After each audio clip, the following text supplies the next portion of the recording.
l'enfoiré, la fouinasse, Lionel, Tété, K.O., le petit Arnaud, Ludo, ok, et tous ceux que j'ai oubliés aussi, ok, ça fait, nouvelle apparition crime.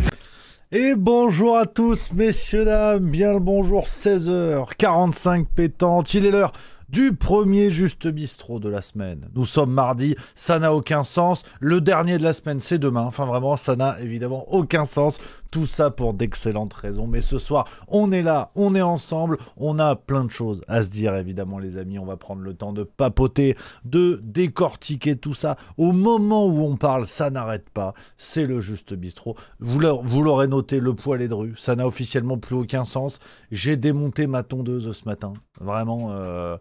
tondeuse à barbe, pas à gazon, tu t'en doutes. C'est une catastrophe. J'ai vraiment... c'est de la gueule de Brassens s'il n'avait pas eu de talent. C'est vraiment Georges Brassière. Tu vois, ça n'a aucun sens. Donc pardonnez la pilosité, mais en même temps, on n'est pas là pour ça. Tout le monde s'en cire, j'espère. Cire les poils, t'as capté. Voilà, il y a quelques vannes quand même qui sont bien senties. Voilà, j'espère que vous allez bien. J'espère que vous allez bien, que vous êtes plein badin. Les copains, que vous avez passé un bon week-end et que la semaine a bien démarré. Ben oui, parce qu'on est déjà mardi. Et oui, qu'est-ce que c'est que cette histoire? Merci à FloFloHall59 pour le sub 30e mois. Merci les amis. Et oui, je vais vous expliquer, j'étais sur la route hier. Et oui, retour de Lille. Parce qu'avant, j'étais au Mans. Enfin, ça n'arrête pas. J'ai un bilan carbone, vraiment... en ce moment, oh là là, Marine Tondelier en sur, vraiment c'est terrible, donc je vais tout vous expliquer, tout s'est bien passé avec joie, au Mans c'était que du bonheur avant de repartir parce que c'est Metz et Strasbourg pour le spectacle Zinzin qui arrive. On a aujourd'hui pas mal de sujets, on a pas mal de choses, vous allez voir, ça va chier des bulles carrées, je vais pas vous mentir, là, il y a de quoi faire. Alors déjà, on va parler oui et non, mais ces histoires de réforme des retraites suspendues, on va en parler 45 secondes, parce que je comprends même pas ce qu'il y a à en dire, en fait. On va parler de Mathieu Delormeau et du Covid-19. Alors là, on va lancer le débat. Tu vois, d'habitude, je fais le malin, j'ouvre ma grande gueule, je fais des raisonnements. Là, je sais pas quoi en penser. Séquence intéressante dans... tout beau, tout neuf, je vais dire, touche pas à mon poste, mais c'est tout beau, tout neuf maintenant. Je vais vous montrer ça, on va débattre, je suis très curieux de savoir ce que vous en avez pensé. On va parler de Candace Owens. Alors Candace Owens qui est passée de Albert Londres à quelqu'un dont il ne faut plus parler, hein, c'est très intéressant. Quand elle parlait de la teub à Brigitte, il y avait du monde. Candace Owens commence à s'en prendre à Donald Trump, et là on n'en entend plus parler. Vous allez voir, il y a une séquence aussi sympa. Et puis le gros sujet du jour, franc-maçonnerie et ministère de l'Intérieur. Ça m'a donné envie, parce que sur la base d'un bouquin dont je vous ai déjà parlé il y a 10 jours environ, même un peu moins je crois, et surtout la nomination de Laurent Nunez, nouveau ministre de l'Intérieur. Alors, est-ce que ça va tenir? Voilà, c'est la grande question. Le gouvernement, désormais, c'est un EHPAD. Hein. Ceux qui rentrent, ils partent très vite, en vérité. Donc, on sait plus, mais pour l'instant, c'est lui. Et Laurent Nunez a de drôles de liens avec la franc-maçonnerie. Et pas que. On va refaire l'histoire du ministère de l'Intérieur. Il y aura de l'histoire, il y aura du complotisme, évidemment. Il y aura de tout. Il y aura de tout aujourd'hui pour cette belle émission. Belle émission qui s'annonce. Et après, je vais faire mon entraînement de vélo. Ouais. Ah, vous en avez rien à foutre, mais après, c'est comme ça qu'après, il y a le dynamisme sur scène. Hein. Ah, les grandes heures de Guy Carlier sur les planches. Donc, il y a un travail physique qui saute pas aux yeux, qui même ne saute pas tout court, mais il y a quelque chose. Les amis, j'espère que voilà, tout le monde voit bien, je vois tous les copains qui s'installent, allez-y tranquillement, voilà, j'espère que ça va. Il y a mon Gaëtan Seguin 38 qui dit: est-ce que tu vas nous faire un extrait sur Robert Badinter? J'avais pas prévu, alors paix à son âme, mais c'est vrai que j'ai du mal à être dans l'unanimité, dans l'unanimisme nécessaire autour de Robert Badinter. Je trouve que la panthéonisation maintenant, est-ce que c'est le Panthéon, est-ce que c'est devenu le club chez Michou, le Macumba Club, sans faire injure aux nouveaux entrants, le Panthéon maintenant ça devient la boîte de nuit VIP de Macron, c'est-à-dire qu'il met tous les gens qu'il aime bien. Je sais pas, moi j'étais plutôt partisan, tu vois, d'un Panthéon qui à un moment donné ferme ses portes et on a derrière nous nos illustres représentants, mais sans forcément qu'il y ait nécessité d'en mettre des nouveaux, tu vois. Donc ouais, non, moi je suis pas, et puis je suis pas un fou du bonhomme, je suis pas un fou de Robert Badinter, je vais pas vous mentir, hein, je suis pas passionné par ce monsieur, je trouve que la question de enfin, la disparition de la peine de mort, je vous dis pas que je suis pour la peine de mort, mais je trouve que Robert Badinter a été l'un des premiers politiciens de premier plan à normaliser l'absence de la parole du peuple dans la prise de ce genre de grandes décisions sociétales. Pour moi, l'IVG, la peine de mort, toutes ces grandes réformes sociétales, ces grandes lois sociétales, devraient d'abord être votées par le peuple en premier lieu. Et je trouve que Badinter a un peu fait carrière sur une forme d'unanimisme comme ça, permanent. Tout ce qu'il a fait, tout ce qu'il a dit, c'était forcément génial. Après, bon, voilà, c'est le débat. C'est le débat. Mais voilà, je suis pas comme un fou. Je suis pas comme un fou comme ça. Mais bon, voilà. Puis très franchement, moi, j'aimerais bien qu'à la limite, on fasse un Panthéon, un nouveau Panthéon, tu vois. Enfin, un Panthéon 2.0 où tu mets les copains du président en place, que ce soit Macron et demain un autre. Puis dans 10 ans, tu te retrouves avec, je sais pas, Stevie Boulet, Étienne Dao et Pierre Cardin, tu vois, j'en sais rien. Mais je trouve que non, t'as peut-être pas envie de mélanger tout ça. Mais bon, voilà. Mais en vrai, voilà, il y a mon Gaëtan Seguin 38 qui dit justement, tu peux nous faire une analyse différente de ce qu'on entend sur les médias traditionnels. C'est surtout pour ça que je te pose la question. Mais écoute, avec plaisir, je me le note. C'est quoi? Je me le note. Et je le ferai la semaine prochaine. Parce que là, on a deux amis. 2 semaines. 2 semaines un peu chargées, les amis. Je vous l'ai dit, je vais vous raconter, je repars après-demain pour jouer à Metz et Strasbourg, et la semaine prochaine, je repartirai le jeudi pour aller à La Rochelle. Donc on a 2 semaines encore un peu chamboulées. La semaine d'après, on aura une semaine grand chelem avec du Juste Bistrot tous les soirs, la semaine du 27, et la semaine du 3, je joue à Plan de Campagne, dans le sud de la France. Donc ça, tu vois, c'est le plaisir du spectacle. Il en faut pour tout le monde. Et ouais, puis là, j'ai inauguré un nouveau truc dans le spectacle. Ça n'arrête pas. Ah ouais. Donc ouais, on a des semaines un petit peu chamboulées, mais je le note, cette histoire de séquence sur Robert Badinter, c'est vrai que ça peut être intéressant. Puis au moins on le fera à froid, comme ça, on le fera à froid. Enfin, sans mauvais jeu de mots, hein. Quand je dis à froid, c'est à froid par rapport à l'actualité. Voilà, attention. Donc voilà les amis. Il y a Adrienne au soleil qui dit c'est l'instant chocolat. Petit Lindor, 70% cacao. Ça c'est pas mal. Lint, on peut aller chercher le 99% cacao. Il y en a une tablette dans ce bureau. Alors qu'autant te dire, c'est pas celle qui disparaît le plus vite, mais c'est pas mal. Cacao, c'est bon le cacao. Le chocolat pur cacao, c'est bon pour la santé. Regarde ma gueule. J'en mange régulièrement. Hein. T'as envie d'en manger? Pas du tout. Donc, il paraît que c'est bon. Moi, on va dire que je suis l'échantillon témoin. Voilà. Donc, je vous le disais, pour vous raconter mon week-end. Oh ouais. Pour vous raconter ce séjour formidable du côté du Mans. Voilà, le spectacle Zinzin qui s'est joué jeudi au Mans. Peut-être qu'il y a des Zinzins là, du Juste Bistrot qui étaient présents. J'espère que vous avez passé un bon moment. Je me suis régalé. Belle ville du Mans. Cathédrale magnifique au Mans. Je savais pas.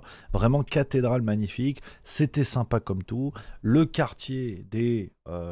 merde, je me rappelle déjà plus où il y a la cathédrale. Ah là là, les Manceaux, là, renseignez-moi. Putain, comment ça s'appelle? Ah, je suis vraiment... Tu vois, j'ai voulu faire le malin, j'ai voulu faire Stéphane Bern. Stéphane Burn, voilà, c'est vraiment secret d'histoire. C'est le quartier des Plantagenets, des je sais pas quoi là. Si, la cité Plantagenet, c'est ça, j'étais pas loin. La cité Plantagenet, regarde, c'est la carte. Voilà, ça c'est la carte du Mans. Voilà. La carte du Mans. Tu vois, voilà, on est pas mal. Le Mans, c'est ça, voilà. Je te fais une petite présentation Google. Alors, ça va être vite fait. La cathédrale Saint-Julien, magnifique. Magnifique, vraiment bravo. Bravo à tous les bâtisseurs, ça c'est quelque chose.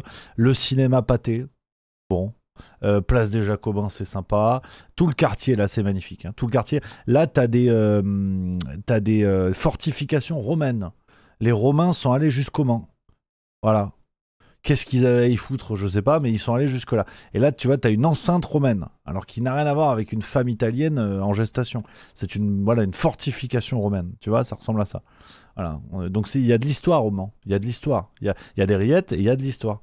Et donc ça, c'est sympa. Après, voilà, le centre-ville, c'est tout ce qu'il y a de plus centre-ville. Là, tu as un jardin des plantes avec des plantes, on est impeccable. Et bon, bah là, il y a un McDonald's, et puis voilà. Donc voilà, bah, bravo Le Mans. On s'est bien amusé à la Comédie Le Mans. C'était sympa comme tout. Et les bêtises du spectacle Zinzin qui continuent. Vous le savez, les rendez-vous qui arrivent. Et là, faut plus tarder. Là, faut plus tarder, c'est Metz. Metz, il nous reste une grosse vingtaine de places. Je sais pas, en fait, on était à 30 la semaine dernière. Ça doit baisser. Ça doit baisser. Donc, Metz, c'est vendredi. Vendredi, les amis, pour les dernières places au Caméo Comedy Club à 20h. Et le lendemain à Strasbourg, immense fête qui va s'organiser, le spectacle Zinzin, le samedi 18 octobre à 20h30 à la salle L'Iliade du côté de Illkirch, juste à côté de Strasbourg. Et la prochaine, ensuite, c'est La Rochelle. Alors pareil, La Rochelle, il reste une quarantaine de places. Tardez pas, Comédie La Rochelle, 24 octobre 2025, dans 10 jours à 21h. On est sur les dernières places. Et après, plan de campagne, le 7 novembre 2025 à 21h30. Et après, Paris, le 20 novembre. Paris, pareil. Paris, il doit rester une petite centaine de places. C'est dans un mois. Donc, tu vois, c'est pas bon. C'est pas bon. Ça se rapproche. Ça se rapproche tout ça. Je vous mets le lien, bien sûr. Et n'hésitez pas à taper. Hein, c'est Juste Milieu Spectacle, Zinzin, billetterie, vous allez trouver. Et soyez prêts, soyez aux aguets. La semaine prochaine, on a des grandes annonces. Grandes annonces autour du spectacle. Il y a plein de choses. Ah, il y a des décisions qui ont été prises. En haut lieu. Ouh là là, très haut lieu. Très très très haut lieu. Vraiment en altitude. Hein. On a fait des globules, comme on dit. Merci à Tasse d'Herbe pour le sub 28e mois. Donc oui, l'aventure Zinzin, voilà, on a des belles annonces à vous faire. La semaine prochaine, il y a plein de nouveautés. Vous allez voir tout ça. En attendant, pour les dates qui arrivent, vous avez les rendez-vous. Metz, Strasbourg, La Rochelle et Paris, plan de campagne, ce que je vous disais. Et bien sûr, Genève, hein, Genève en fin d'année, on n'oublie pas, le 13 décembre 2025 à 20h. Voilà. Voilà les copains, pour les rendez-vous du spectacle. Comme je vous l'ai dit, les semaines sont un petit peu chamboulées. Voilà, c'est un petit peu chamboulé parce que bah voilà, je pars, je reviens. Mais on tient la route, hein, évidemment. Il y a que le Juste Bistrot, on va dire, qui en subit un peu les conséquences. Je suis moins en direct, mais tout le reste suit, les revues, évidemment, les vidéos. On a des séquences, on a des vidéos qui sortent. Et après le spectacle, il y a du tout nouveau. Une nouvelle séquence que j'ai inaugurée au Mans. Toutes les fins de spectacle vont être différentes. Ça va s'appeler désormais C'était mieux avant. 10 minutes de plaisir, d'impro, de rebond sur l'actualité, de tout et n'importe quoi. En fait, je sais pas. J'écris une nouvelle partie différente pour chaque date, où ça part en couille évidemment à chaque fois. La première, c'était au Mans. Hein. Dites-moi ce que vous en avez pensé si vous l'avez vu. Je suis curieux d'avoir évidemment vos points de vue, votre avis pour améliorer tout ça. C'est celle-ci, regardez, voilà. C'était mieux avant, épisode 1. Et donc là, l'épisode 2 est en cours d'écriture. Ce sera à Metz pour le deuxième épisode, C'était mieux avant. À la fin de chaque spectacle, il y a une partie inédite, impro, plaisir. Voilà, allez-y sur YouTube. Mettez en commentaire ce que vous en pensez. C'est voilà l'idée de donner chaque soir une couleur différente au spectacle Zinzin. Et je vous l'ai dit, on va vous annoncer des choses par rapport à ce spectacle. Voilà, merci à mon Hervéro pour le sub 26e mois qui dit « Tu nous as manqué quand même ». Ça, c'est sympa. Ça, c'est sympa, mon Hervéro. J'espère que tu vas bien. Merci beaucoup. On a sinon Sébastien Quesada qui dit dommage je ne peux pas ce samedi mais une prochaine fois sur Strasbourg au Mulhouse, ce sera avec grand plaisir de venir au spectacle en tout cas. Dans ton milieu, merci pour le sub 19e mois, salut, merci à tous les amis. Et Notidi, l'ami Notidi qui vient de nous raider la gueule avec 112 camarades. Installez-vous confortablement. Merci à mon Notidi, j'espère que tu vas bien. Merci à Baldacat également pour le sub 14e mois. Bonjour à tous les copains, vous arrivez au moment où on va parler d'actualité. Parce que c'est une émission d'actualité, donc là on était lancé. Là on va y aller sur l'actualité. Évidemment, l'actualité n'attend pas, l'actualité est brûlante, l'actualité est chaude. Il y a pas mal de choses. Alors, on est sur du breaking news. Breaking news, vous avez vu, ça se décide, on est en train d'en parler, quoi. Là, ça y est, ça se décide à ce moment même. On est parti. Ils nous ont dit, Sébastien Lecornu a fait une grande annonce. Alors, On résume rapidement l'actualité des derniers jours. Euh, Vous avez suivi comme moi hein, tout ce qui se passe, des tractations, un nouveau gouvernement. Alors, c'est pas que je veux pas vous parler du nouveau gouvernement, mais je considère qu'il faut pas s'attacher. Le nouveau gouvernement, c'est comme un hamster. Il va tourner dans sa roue, c'est mignon, tu le prends deux, trois fois dans tes mains, mais tu t'attaches pas, parce que tu sais qu'un hamster, ça a du mal à passer l'hiver. Donc pour moi, le nouveau gouvernement, c'est pareil. C'est que je pense qu'il faut les regarder courir dans leur roue, s'attendrir un petit peu, mais ils vont claquer. À mon avis, non. J'ai pas. Pourtant, il y a des gens plutôt sympas, hein. Il y a des gens plutôt sympatoches, mais à mon avis, ils vont pas tenir longtemps. Donc c'est pas que je veux pas vous commenter le truc, mais déjà, bon. Si je veux pas vous commenter le truc en fait en fait si je veux pas parce que si on commente tous les nouveaux gouvernements à chaque fois qu'il y en a un nouveau on va faire que ça.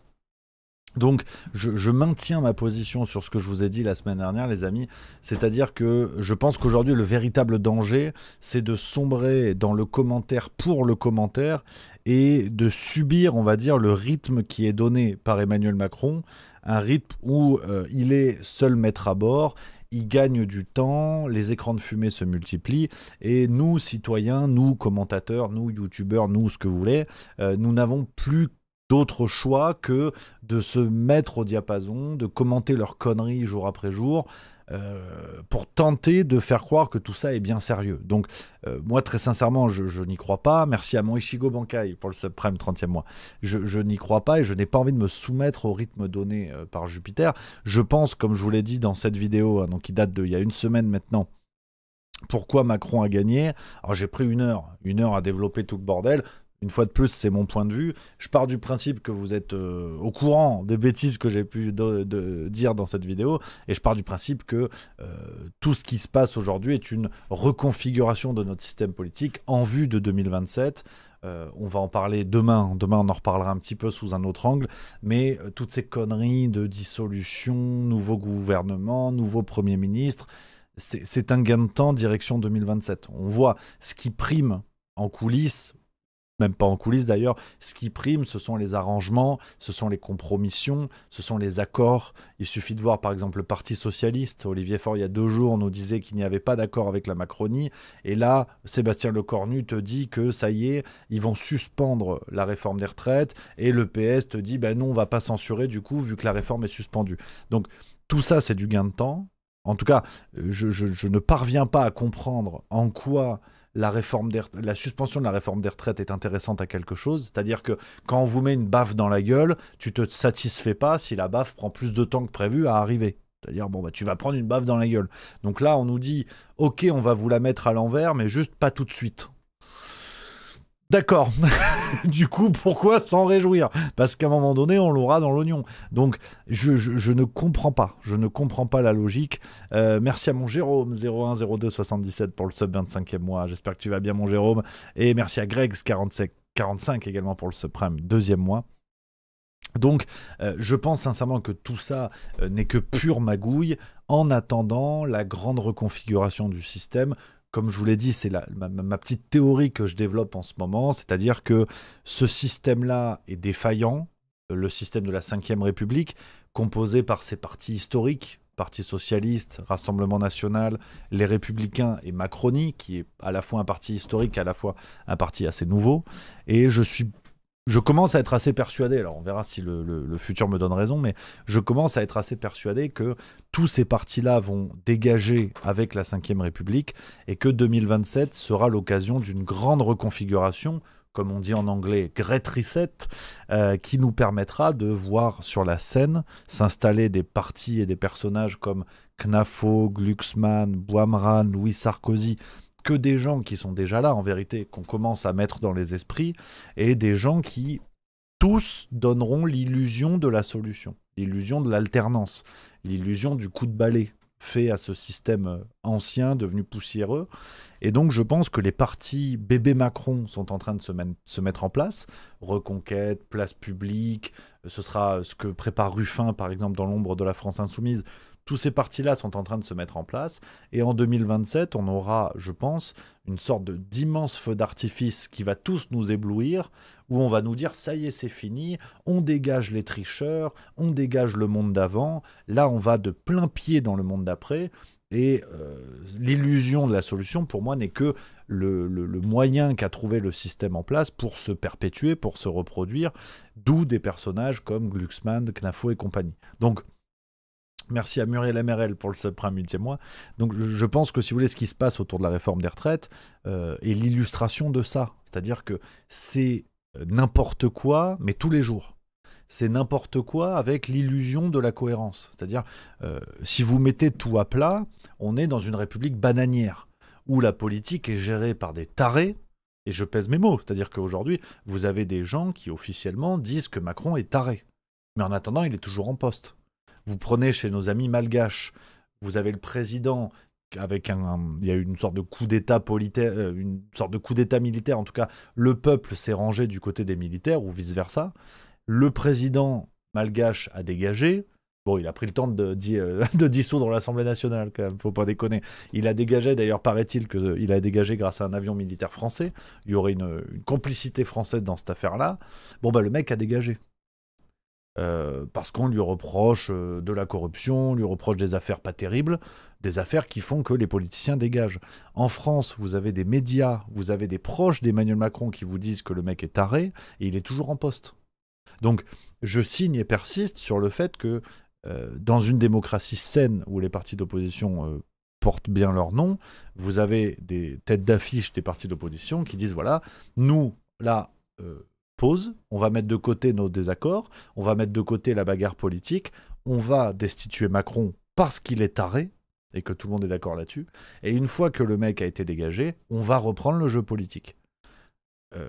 Donc on n'y est pas. Aujourd'hui, on n'y est pas. Donc factuellement, si on met les choses à plat, indépendamment des bisbilles de partis, d'idéologie, de ce que vous voulez, la France est devenue ce pays gouverné par un taré dont la folie fait l'unanimité, c'est-à-dire que même ses proches sont d'accord pour dire qu'il est taré, en tout cas qu'il a perdu les pédales, mais tout le monde fait comme si ça allait bien.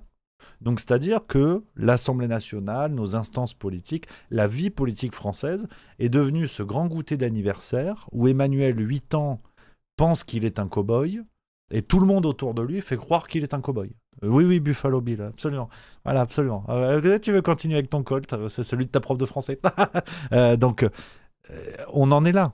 On en est là. Et je n'ironise pas, je fais même pas de vanne, en fait. Ce que je vous dis, c'est ce qui se passe si on prend un peu de recul.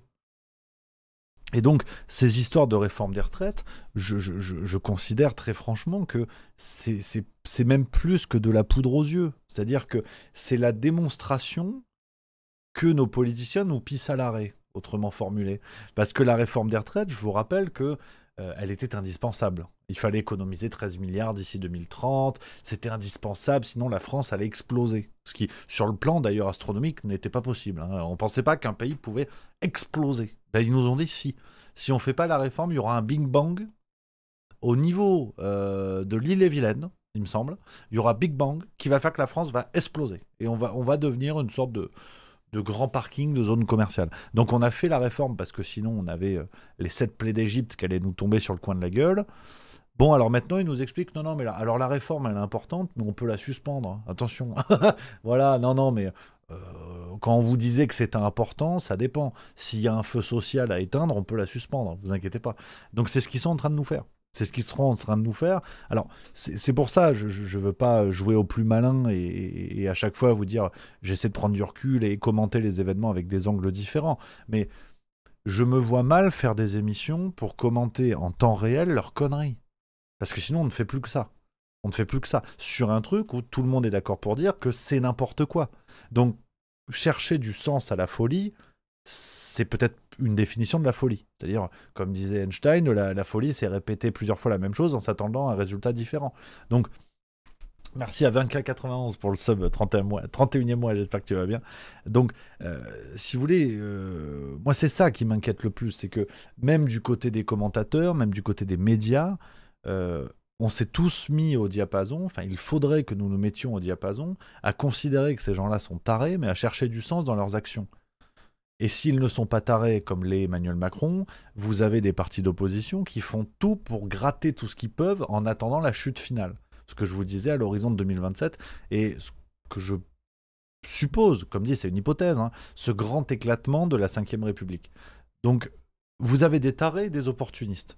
Et nous, on est là en disant, ouais, mais peut-être que là, cette fois, ça a du sens. Parce que machin, il a dit ça.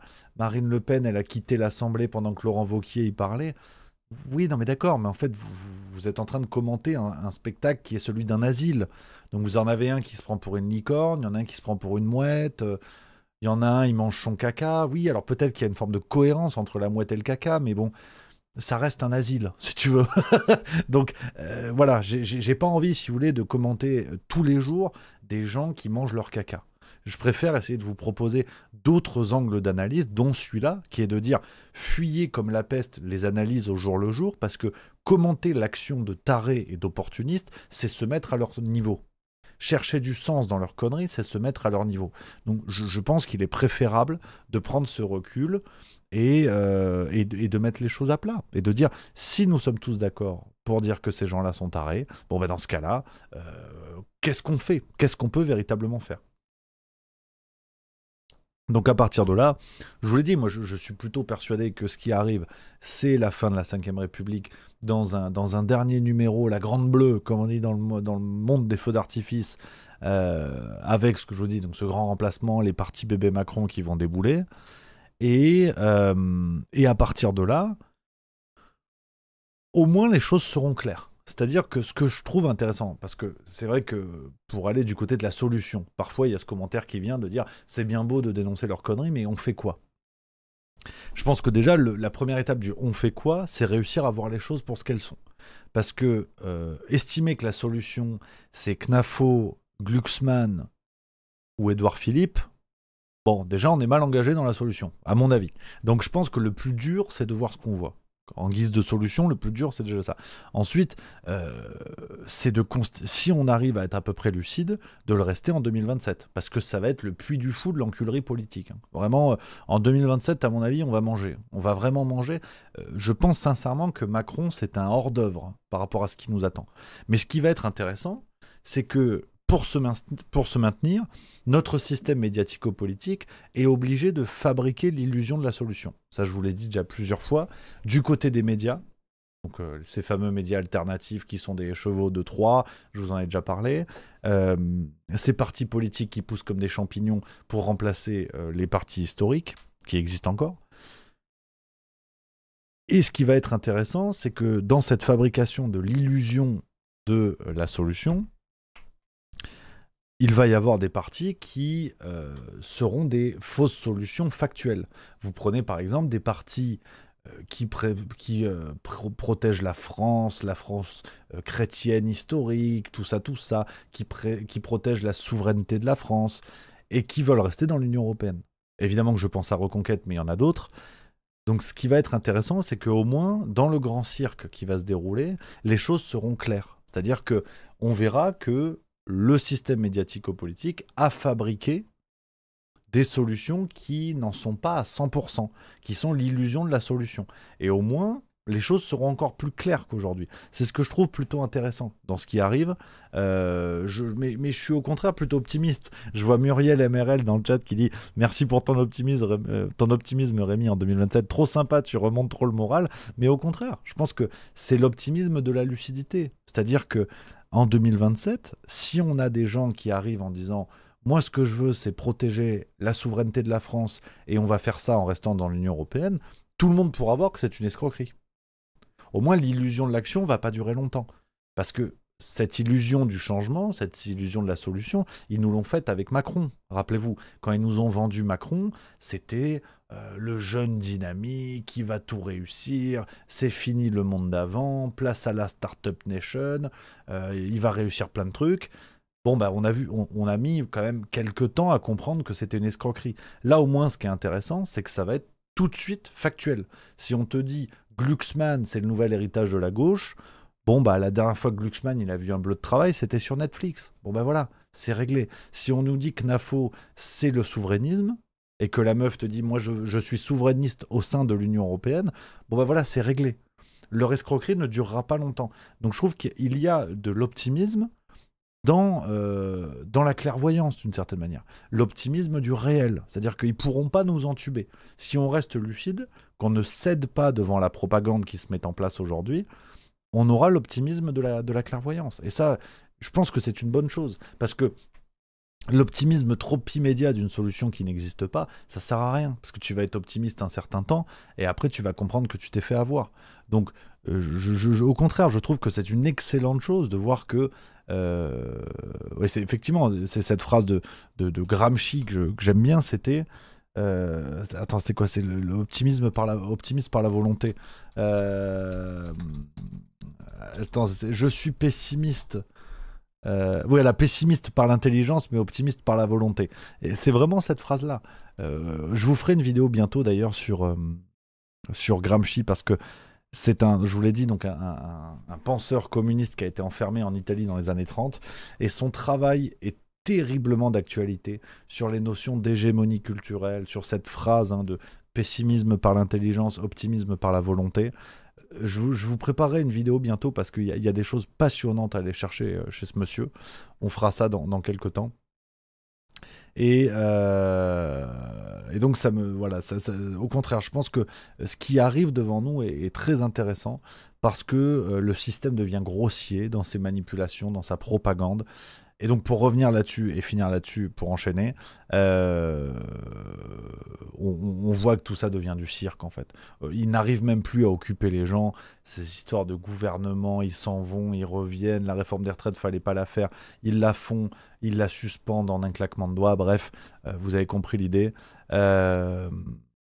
Je trouve ça intéressant de le mettre à plat. Alors, il y a Miliud dans le chat qui a déjà mis plusieurs messages dans le chat en disant il dit un sacré non-commentaire, parce que je commente en disant qu'un truc doit pas être commenté. Voilà, je comprends pas l'intérêt de tes messages dans le chat, à part être peut-être déplaisant. Voilà, je trouve ça déplaisant. Voilà, parce que je trouve ça... Bref, c'est pas très grave. Mais Olivier Marstrez qui dit: Rémi, quand est-ce qu'on fait un atelier constituant ensemble? Ça pourrait être intéressant, toutes ces questions-là, absolument, carrément. C'est beaucoup plus intéressant que de pointer du doigt un non-commentaire. Ce genre de choses, avec plaisir, ouais, carrément. Adrien au Soleil qui dit: est-ce que ce pessimisme par l'intelligence n'est pas du pragmatisme? Peut-être. Peut-être aussi. Peut-être qu'on peut le voir aussi comme ça. Peut-être, c'est vrai. Et Olivier Marstrez qui dit: Chouard se propose de le faire avec nous. Mais je pense que oui, ce serait, en tout cas, ce sont des réflexions qui sont intéressantes. Toutes les initiatives qui amènent les gens à se réunir et à réfléchir ensemble me semblent intéressantes. Donc carrément. Donc ça, c'est pour le premier sujet, réforme des retraites suspendue. Je voulais vous faire quand même ce commentaire, les amis, avec ce pas de côté que j'aime bien faire, vous le savez, de manière générale, pour voir la situation autrement et pas tomber dans le commentaire de l'immédiat, qui, comme je l'ai dit et je le redis avec joie, me semble dangereux, me semble être le piège. On continue avec une autre séquence avant d'aller dans le gros sujet du jour. Je vous l'ai dit, ce gros sujet, franc-maçonnerie et ministère de l'Intérieur. Ça va être sympa. Ça va être sympa. Une séquence qui a eu lieu, c'était en fin de semaine dernière, le 8 octobre, sur Tout Beau Tout Neuf, donc la nouvelle émission de Cyril Hanouna sur W9, et Mathieu Delormeau, vous le savez, donc intervenant chez Cyril Hanouna, qui était l'un des intervenants de chez Hanouna les plus opposés, on va dire, enfin les plus favorables au Covid, mesures Covid et compagnie, et qui a eu cette déclaration que j'ai trouvée intéressante, que je voulais vous proposer. On la regarde, et dites-moi dans le chat ce que vous en pensez. Je suis très curieux, parce que très franchement, j'arrive pas à avoir d'avis là-dessus. Je suis très partagé et je suis curieux de savoir. Séquence donc de Mathieu Delormeau. On est chez Cyril Hanouna. Alors évidemment, c'est pas le collège des médecins, mais on est sur un plateau de leader d'opinion. Je reviendrai sur ce terme qui me semble important dans le contexte. Et Mathieu Delormeau qui nous avait offert plein de séquences où il avait des positions pro-Covid, pro-machin, pro-mesure, pour tout ce que vous voulez. Là, il y a marche arrière. Il y a marche arrière avec ce qu'il nous dit. Merci à John Witch pour le subprime, un tout nouveau subprime. Merci camarade. Et je sais pas ce que vous en pensez. Dites-moi dans le chat, avant que je vous fasse de commentaires de quoi que ce soit comme ça, je ne biaise pas votre avis, je ne veux pas vous biaiser, attention. Je ne biaise pas le premier soir, de toute façon, pour les nouveaux qui viennent d'arriver sur la chaîne. Dites-moi ce que vous en pensez. Après, je vous donnerai mon avis. Je suis très partagé là-dessus. Et j'ai peut-être une analyse juste milieu à vous proposer, mais à prendre avec des pincettes parce que, évidemment, que le sujet est sensible et voilà, j'aimerais être bien compris. Voilà. Olivier Marstrez qui nous dit: eh oui, les covidistes convaincus commencent à voir la vérité en face, sauf l'autre tâche, elle me gonfle celle-là. On parle de Géraldine Maillet, je suppose. Philanthrope qui dit des girouettes. Jojo Lastique au sauteur, ça vaut rien, c'est scripté. Anunarchy 68, ils le ridiculisent, donc ils défendent le vaccin. Anarchy 08, il y a un côté omerta dans leur comportement, t'as l'impression que ça les dérange. Monsieur Dagon, c'est plutôt bien de revenir sur ses certitudes. Muriel MRL, ben c'est bien Rémi, les gens qui se posent des questions et qui se remettent en question. C'est comme ça qu'on avance à titre personnel mais aussi collectif. Malinx le Lynx 974, c'est pas dans Premier Baiser qu'elle a joué, c'est dans Première Pipe. Il y a des commentaires, je suis lancé, je devrais pas les lire en fait. Synchronique, il a ouvert les yeux à ses dépenses, c'est faux. Ses faux amis le jettent au loup. Gaëtan Seguin 38, c'est toujours une belle émission de beauf et Maillet c'est peut-être même pas fait de vacciner. Bibi 7844, faire marche arrière sur des suppositions est le meilleur moyen de faire taire ceux qui ont mis en lumière les vrais problèmes de la période Covid. Balda 4, rien de ce qui se dit sur le plateau n'est dit sans aval de Hanouna. C'est moi Snakes, le vent tourne Rémi et les opportunistes retournent leur veste. Le fond de Marlène, insupportable à Pouf qui attaque un professeur sur son narcissisme, projection inversion accusatoire. MTNINJ, cette séquence me rappelle que tous ceux qui parlent des effets secondaires du Vax Coco sont mis à l'écart et on leur rit au nez. Tout ce qui sort de la doxa officielle, Vax Covid, réchauffement climatique et autres questions, passer pour des rigolos, force certains à mentir pour se plier au discours officiel, pour rester en paix. Mon Hervéro qui dit il a le courage de reconnaître, mais les autres, c'est vraiment des bâtards. Il y a pas mal d'avis, hein. Il y a beaucoup de choses. 20K91 de Lormeau doit avoir de sacrés soucis de santé pour balancer ça, et il subit le même lynchage par ses amis que ceux qui ont dénoncé l'injection. Donc, alors, il y a des avis assez partagés, hein. Ça me rassure parce que voilà, dans la communauté juste mieux, il y a beaucoup d'avis différents déjà, et parce que le sujet est complexe. Alors, pour vous donner mon avis, et comme dit, hein, comme je vous dis à chaque fois, ça n'est bien sûr que mon avis, ça n'est que mon opinion, il n'y a pas de vérité officielle là-dedans. J'essaie de vous proposer une analyse un peu, un commentaire un peu juste milieu là-dessus. Je suis très partagé. Je suis très partagé pour différentes raisons. C'est-à-dire que j'arrive à penser tout et son contraire là-dessus, et je ne parviens pas à me convaincre d'une piste plus qu'une autre. C'est-à-dire, pour le côté positif. Pour le côté positif, évidemment, on ne peut que saluer quelqu'un qui, si l'on en croit son honnêteté, sa sincérité, quelqu'un qui reconnaît qu'il s'est peut-être planté, qu'il a été trop rude dans des positions passées, et qu'aujourd'hui, il observe ce en quoi il ne croyait pas hier, c'est-à-dire les dégâts que peuvent faire les injections Covid-19. Si tant est que ce soit vrai, si tant est que ce soit sincère, c'est salutaire. Comme je vous l'ai dit plusieurs fois, je suis plutôt partant sur l'idée, et même très partant à l'idée que ceux qui hier tapaient sur les complotistes Covid, on va dire, pour raisonner dans des grandes cases, évidemment c'est ridicule, mais vous avez compris ce que je veux dire, ceux qui hier tapaient sur les complotistes, s'ils font demi-tour, c'est pas plus mal. Et vaut mieux les accueillir parce que plus on sera nombreux, plus on aura de poids. Ça, c'est pour le côté positif. Pour le côté négatif, c'est un peu comme dans les cartoons. Si vous voulez, j'ai le petit ange et j'ai le petit démon, j'arrive pas à me persuader d'un côté plus qu'un autre. Pour le côté négatif, on a quand même un contexte qui est celui de la télévision. Ça, bon, c'est pas nouveau, j'enfonce une porte ouverte. Donc à la télévision, bon bah voilà, on dit aussi ce qui permet de faire de l'audience dans une émission qui est calibrée au poil de cul. Et c'est pour ça que je parlais de la sincérité de Mathieu Delormeau. La notion de sincérité sur un plateau d'Hanouna, j'ai quand même beaucoup de mal à y croire. Vraiment beaucoup de mal. De manière générale, je pense que, et c'est le principe de l'émission, et il n'y a aucun mal à ça, mais c'est le principe d'une pièce de théâtre, touche pas à mon poste, aujourd'hui tout beau tout neuf, c'est que chaque chroniqueur est dans un rôle, et que les sujets sont traités et mis en avant dans le seul but de faire de l'audience. Donc, si ça profite à mettre en avant certains discours, je veux bien l'entendre et je dis pas le contraire, mais on ne peut pas ignorer le contexte opportuniste de tout ce qui se passe dans une émission de télé en vue de faire de l'audience. Après, et là c'est le petit démon qui parle, et honnêtement je n'y crois absolument pas. Ce côté où je n'y crois absolument pas dans la déclaration de Mathieu Delormeau, c'est que moi, ce qui m'emmerde, c'est que, au fond, si on accepte, euh, si on accepte la déclaration de Mathieu Delormeau, on accepte la logique de leader d'opinion.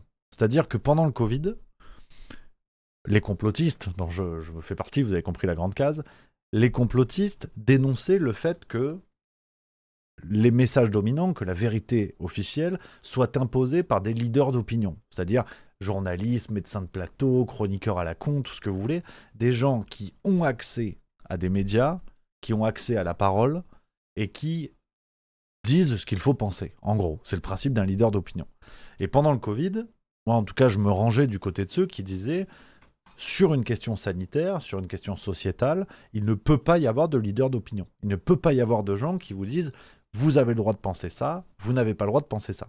Et que pour moi, je militais d'abord, non pas pour dire ce que je pense est la vérité, juste j'ai le droit de faire entendre mon idée. Enfin, mon idée a le droit d'être entendue.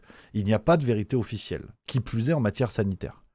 Donc j'ai toujours milité pour ça. C'était de dire, sur les plateaux TV, on ne peut pas imposer une vérité officielle à dire aux gens, faites-vous vacciner, il faut avoir peur de ci, il faut avoir peur de ça. Donc, dans l'autre sens, ça marche aussi. Et là, voir Mathieu Delormeau qui fait le chemin inverse, j'ai l'impression que, si tu veux, on reste dans cette logique de leader d'opinion, de Mathieu Delormeau l'a dit, donc ça devient un peu vrai. Or, je suis désolé, mais j'avais pas besoin de la parole de Mathieu Delormeau pour valider la chose. Alors après, derrière, il y a l'argument de oui, mais au moins, ça peut faire réfléchir des gens. Et là encore, moi, si le fait que Mathieu Delormeau ait dit qu'on avait désormais le droit de croire, parce que lui, il croyait au fait qu'il y avait des effets secondaires, en tout cas qu'il les avait constatés, même au-delà de la croyance, bon, en termes de leader d'opinion, on a mieux, quoi. Pourquoi C8, enfin pourquoi C8, W9 maintenant, pourquoi Cyril Hanouna qui se dirait, bah, tiens, on va ouvrir la parole à ce message-là parce que c'est très important, ça sort de la bouche de Mathieu Delormeau. C'est quand même malheureux. C'est quand même malheureux en termes de leader d'opinion. Il y a quand même des dizaines de gens qui sont bien plus crédibles pour parler des effets secondaires que Mathieu Delormeau. Et donc, ce qui m'emmerde là-dessus, c'est que ces leaders d'opinion qui aujourd'hui disent des choses qu'on ne dit pas ailleurs, et ça je le salue, il n'y a pas de problème, c'est le côté positif de ce que je vous disais tout à l'heure, c'est mieux d'entendre ça par la bouche de Mathieu Delormeau que de ne rien entendre, on est d'accord. Mais pourquoi ces leaders d'opinion qui restent un peu dans une logique de vérité officielle, de croyance autorisée, pourquoi ces leaders d'opinion sont toujours choisis pas vraiment au hasard? C'est pas pour faire injure aux individus, mais hier on avait Francis Lalanne, Jean-Marie Bigard, aujourd'hui on a Mathieu Delormeau. J'insiste, ces individus sont courageux, ils disent des trucs que les autres ne disent pas, c'est pas une question d'individu. Mais je veux dire, Mathieu Delormeau, c'est un type cocaïnomane, qui a eu des problèmes gravissimes. Maintenant, il faudrait le prendre au sérieux parce qu'il a dit un truc qui, effectivement, valide certaines choses qu'on ne dit pas ailleurs. Donc, je suis très partagé. C'est pour ça que ce que je vous dis est pas très clair. Hein. Je suis tout à fait conscient que ce soit pas très clair, pas forcément très pertinent. Mais bon, moi, si tu veux, pour la faire plus simple, quand Mathieu Delormeau te dit « j'ai perdu l'odorat, c'est peut-être à cause du vaccin Covid », alors oui, peut-être, mais c'est aussi peut-être à cause des centaines de grammes de coke que tu t'es foutu dans le pif. Tu sais, c'est peut-être aussi ça. Donc... j'ai l'impression qu'en crédibilisant le message, ça le décrédibilise. Et c'est ça qui m'emmerde. Et à la limite, je fais même la jonction avec Bigard et Francis Lalanne à l'époque 100% Covid, parce que je pense que c'est quand même pas comparable. J'enlève ce propos-là parce que je suis même pas certain que ce soit comparable. Mais si tu veux, aujourd'hui, d'entendre que c'est Delormeau qui porte ce message-là et que le mec en vient à souligner que c'est un effet secondaire du vaccin, que de ne plus avoir d'odorat, alors que ça a fait la une de la presse People, que dans le nez, il s'est pas mis que des huiles essentielles. Je me demande s'il n'y a pas un truc encore plus cynique, si tu veux, de volontairement choisir quelqu'un dont la crédibilité n'est pas au rendez-vous, pour un message aussi important. Si Hanouna veut mettre en avant la question des effets secondaires et les dégâts des dommages liés aux effets secondaires, il y en a des dizaines de gens. Il y en a des dizaines. De gens crédibles, de gens sérieux, qu'on entendait d'ailleurs avant, des gens comme Louis Fouché, par exemple, le groupe CNews les invitait, pourquoi ils les invitent plus aujourd'hui ouais, je suis très partagé. Je suis très partagé, vraiment. Dites-moi ce que vous en pensez sur ça, les amis. Moi, j'ai franchement du mal et j'ai quand même, au fond, je suis quand même emmerdé. Tu vois, au fond, je suis quand même emmerdé. C'est-à-dire que oui, le message sort, oui, ça fait du bien et c'est plus que jamais nécessaire. Mais putain, je veux dire, il y a un type qui en parle aujourd'hui, c'est Mathieu Delormeau, quoi. Je ne peux pas croire, euh, je ne peux pas croire qu'il soit le seul à vouloir parler de ça dans le groupe M6 aujourd'hui. J'ai vraiment du mal. J'ai vraiment du mal à y croire. Dites-moi ce que vous en pensez sur ça. Il y a le fond de Marlène qui dit je pense ça vaut rien les gens qui regrettent alors qu'ils n'ont rien dit à l'époque. Des célébrités qui diraient je ne suis pas vacciné parce que ça pèserait. River 2624 c'est exactement le but, faire semblant d'aborder un problème grave pour mieux le décrédibiliser. Adriano Soleil, est-ce que c'est sa parole même qui est difficilement entendable ou le fait qu'elle soit prononcée dans cet environnement Hanouna? Mais c'est toujours pareil en fait. Euh, avec Hanouna, je vous dis tout le temps la même chose. Sur cette histoire de Covid, je vous disais la même chose avant. Concernant par exemple Florian Philippot qui allait sur les plateaux d'Hanouna, je vous ai toujours dit que moi je trouvais ça contre-productif à un moment donné. Et là, Delormeau, c'est pareil. En fait, presque faut se poser cette question-là. Est-ce qu'on préfère que les médias mainstream cachent la situation dramatique des effets secondaires ou que le seul écho des médias mainstream sur les 3 dernières semaines concernant les dégâts des injections Covid-19, ce soit Mathieu Delormeau? En fait, limite, posons la question comme ça. Ça renverse complètement la perspective, mais posons la question comme ça. Est-ce qu'on préfère rien et une censure officielle ou un semblant de censure avec Delormeau qui devient le porte-parole? Enfin, le porte-parole, j'entends, hein, le seul mec qui en a parlé. Franchement, tu vois, à choisir, je crois que je préfère une véritable censure des médias mainstream. Parce que je suis, enfin, je sais pas, j'ai du mal à m'en convaincre en tout cas. J'ai du mal à m'en convaincre. Un de troll qui dit juste milieu, les gens écoutent de leurs mots, mais pas Raoult ou d'autres vrais scientifiques. Donc alors, oui, effectivement, je suis d'accord aussi avec ça. Le Geeks, je pisse au cul de ceux qui se réveillent quand l'enjeu de mettre sa peau sur la table n'a plus d'intérêt. Mustang 06700, j'ai vu une interview avec Cyril Hanouna où la journaliste lui posait la question s'il s'était fait vacciner et Hanouna a dit qu'il n'avait pas confiance pour l'instant au vaccin et qu'il s'était lui non vacciné et ses enfants non plus. Non mais c'est pour ça, je veux dire. Ouais, c'est Gregs4745 qui nous dit cela reste intéressant, qui plus est venant d'une telle personnalité médiatique. Néanmoins, cela reste malgré tout un non-sujet, c'est de l'entertaining ni plus ni moins. Cette parole ne sera jamais entendable. Il ne peut y avoir que le camp du bien triomphant sur le mal. Dans l'extrait diffusé, le mec n'est même pas audible et c'est parfaitement le jeu de ces émissions. Pour ma part, il n'y a pas de parole portée, juste de l'entertaining médiatique classique. Plutôt d'accord aussi avec ça. Effectivement. Donc en tout cas, je voulais mettre en avant la séquence et c'est intéressant, ça fait un vrai débat là-dessus. On enchaîne. Et c'est Candace Owens. Candace Owens, alors, je sais pas si vous avez vu passer cette séquence, mais alors il se passe quelque chose de fou avec Candace Owens. Elle était la journaliste, donc il fallait parler de Candace Owens. Tout le monde parlait de Candace Owens. C'était celle qui allait tout balancer sur le couple Macron. Rappelez-vous, hein, c'était il y a un mois encore. Hein, tout le monde parlait que d'elle. Dans le monde entier, Candace Owens. Et là, je ne sais pas si vous avez remarqué, curieusement, on parle plus trop de Candace Owens. Ces dernières semaines, on n'a plus trop de nouvelles de Candace Owens. Parce qu'apparemment, non. Non, peut-être pas. Non, c'était peut-être pas nécessaire d'en faire tant. Alors, est-ce en lien avec le fait que Candace Owens commence à se retourner contre Trump, notamment sur la question du Moyen-Orient? Regardez cette séquence d'1 minute 30 d'une des dernières vidéos de Candace Owens et curieusement, ça fait beaucoup moins d'écho en France. Trump wants a Nobel Peace Prize, by the way, for the planned ethnic cleansing so that they could profit on the land and turn it into a beach town. So let me say this. This is our never again, okay? This is a Holocaust. A Holocaust just happened. A real Holocaust just happened. And we will never forget this. You need to tell your children what happened in Gaza. You need to tell them exactly who did it, exactly whose families were involved in this. And when you hear in the future somebody tell you, like, we're going to Gaza Beach for a vacation, you need to look at them like they are the absolute vermin of our society, because they are. They are. Their children will be cursed, okay? If you go and you play in the sand where you know that your forefathers planned to mass murder children, you will be cursed. Every person who steps foot on that, every family that is set to inherit what they did, they will be cursed. Your children's children will be cursed. Gaza belongs to nobody but the Palestinians. So when you begin to move the Israelis in there, and when the Trump Hotel gets built on there, I caution the rest of the world to stay far away from that cursed land because something is coming. You can't commit that much evil in broad daylight and not think it's going to come back to haunt you. Anyways.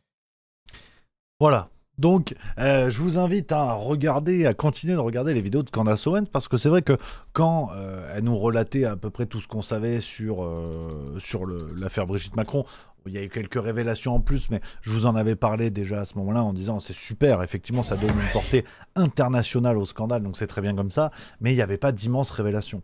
Et en France, vraiment, tout le monde se rangeait derrière en disant Candace Owens, elle est super, Candace Owens, elle dit tout, ça y est, elle révèle tout, c'est incroyable. Curieusement, on n'avait plus de nouvelles de Candace Owens. On n'avait plus de nouvelles, on nous parlait plus de Candace Owens qui couvre de près l'assassinat de Charlie Kirk. Pareil, Charlie Kirk, l'assassinat a fait le tour du monde, on en a parlé pendant plein de jours, y compris en France. Et quand on a commencé à évoquer la piste, quand des complotistes ont commencé à évoquer la piste que Charlie Kirk aurait pu être assassiné à cause de ses positions contre Israël, alors qu'il avait un prisme plutôt pro-Israël, il a commencé à se retourner et il y a eu une théorie du complot qui est devenue théorie du complot au sein du groupe des complotistes. Donc tu vois, ça devient compliqué. Il faut commencer à suivre parce que tu commences à avoir les mauvais complotistes parmi les complotistes. Donc là, c'est tendu. Certains ont commencé à dire que Charlie Kirk avait été assassiné à cause de ses propos sur Israël. Candace Owens a couvert la chose, continue de couvrir la chose. Regardez, il y a encore 4 jours sur sa chaîne, il y a eu un direct qui s'appelle La Vérité sur le rapport médical de Charlie, donc Charlie Kirk. Elle continue à suivre de près tout ce qui s'est passé. Et là, curieusement, on n'a plus de nouvelles.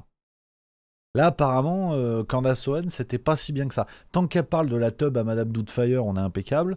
Mais sur le reste, apparemment, c'est plus bien. C'est plus bien. Du coup non, c'est même plus bien, tu vois. Donc ouais, non, là encore, je mets le sujet sur la table. Je sais pas ce que vous en pensez, mais j'étais interpellé. Ah ouais, j'étais interpellé. J'ai dit mince, peut-être Candace Owens c'était juste bien quand elle parlait pas d'Israël. Peut-être c'est possible. C'est possible aussi. Quand elle parlait pas du sionisme, ça allait bien. Donc c'est vrai que le dossier Charlie Kirk est loin d'être terminé. Je vous prépare une vidéo là-dessus.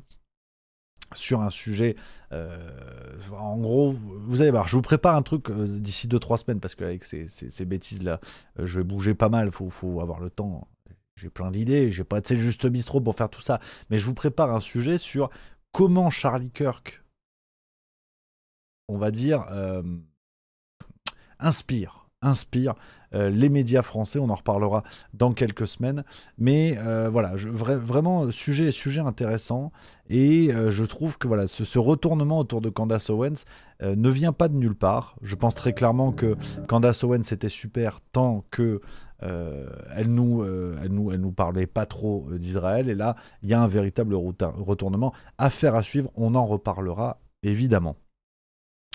On va arriver gentiment, il est déjà 17h40, on va arriver gentiment sur le gros sujet du jour que je voulais vous proposer.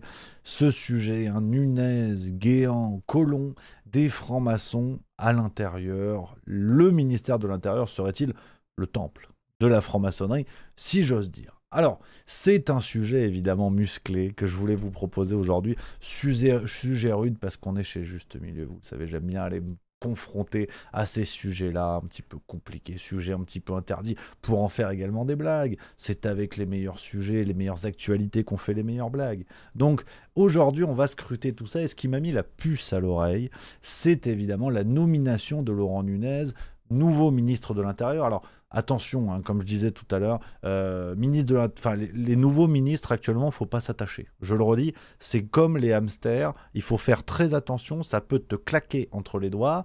Voilà, aujourd'hui c'est Laurent Nunez. Peut-être que vous regardez cette vidéo 3 jours après sa sortie, Peut-être que le ministre de l'Intérieur, c'est Darmanin, qui a toujours plus ou moins été à l'intérieur. Donc, attention, voilà, attention, ne vous attachez pas trop à Laurent Nunez, peut-être ce ne sera pas lui bientôt, mais ce qu'on peut dire de Laurent Nunez, c'est que il y a, depuis à peu près le début de sa carrière, d'intéressantes suspicions autour de ses liens avec la franc-maçonnerie, et ça n'est pas le seul. C'est même l'histoire du ministère de l'Intérieur. On va creuser tout ça. J'ai vraiment un reportage presque historique sur les liens entre la franc-maçonnerie et le ministère de l'Intérieur. Alors, je prends quelques pincettes, oui et non, on va dire précaution avant le décollage sur ce sujet. Je ne suis pas là pour porter un jugement moral sur la franc-maçonnerie. Moi, évidemment, je ne peux pas blairer ça, vous le savez. Maintenant, libre à chacun d'apprécier, de ne pas apprécier. Ça n'est pas le sujet, si vous voulez, de dire c'est bien ou c'est mal. Je mets sur la table cette réalité-là qui existe parce que, il faut le rappeler, on y reviendra dans quelques minutes, le ministère de l'Intérieur est l'un des ministères les plus sensibles de l'État et les plus intéressants. Si vous voulez avoir accès à des dossiers, à des contacts, à des enquêtes en cours, c'est mieux le ministère de l'Intérieur que le ministère de la Chasse. On va pas se mentir. Donc voilà pourquoi ce ministère est au centre de beaucoup d'intérêts et on va creuser de manière factuelle. Tout ce que je vous dis, vous allez voir, provient de sources mainstream, c'est ce que j'aime bien faire à chaque fois, prendre des sources mainstream, même sur des sujets sensibles, pour montrer que c'est pas moi qui suis complotiste, c'est pas moi qui ai commencé, autrement formulé. Je vais m'appuyer aussi aujourd'hui sur ce livre, Le côté obscur de la force. Je vous en ai parlé il y a quelques jours sur la chaîne YouTube Juste Milieu. Je passe rapidement parce que je vais vous montrer la vidéo que je vous avais proposé, où je parlais déjà de ce bouquin que je trouve assez formidable et très intéressant. Je vous avais fait un décryptage sur cette vidéo-là. Gilets jaunes espionnés, attentat-Nice, Mohamed Merah, Le côté obscur de la force, sorti le 3 octobre 2025. Donc n'hésitez pas à la regarder si vous le souhaitez. Merci à 2 packs pour le sub, c'est un tout nouveau sub, merci beaucoup. Donc Vincent Nouzy, je répète un peu rapidement tout ça si vous avez déjà vu la précédente vidéo, journaliste d'investigation qui a notamment écrit Les tueurs de la République en 2015, il a été grand reporter pour l'Express, Le Nouvel Économiste, rédacteur en chef adjoint de VSD, c'est un spécialiste des réseaux de pouvoir en France mais également aux États-Unis, en Israël, toutes les questions liées à la mafia, l'espionnage, donc un journaliste d'investigation comme on les aime, vraiment comme on les aime. En 2011, il avait publié une enquête fleuve format vidéo qui s'appelait La France des réseaux, où on pouvait vraiment voir de l'intérieur la mécanique des réseaux qui existent en France. Je vous montre la bande-annonce pour vous faire pour vous faire une idée du travail de Vincent Nouzy.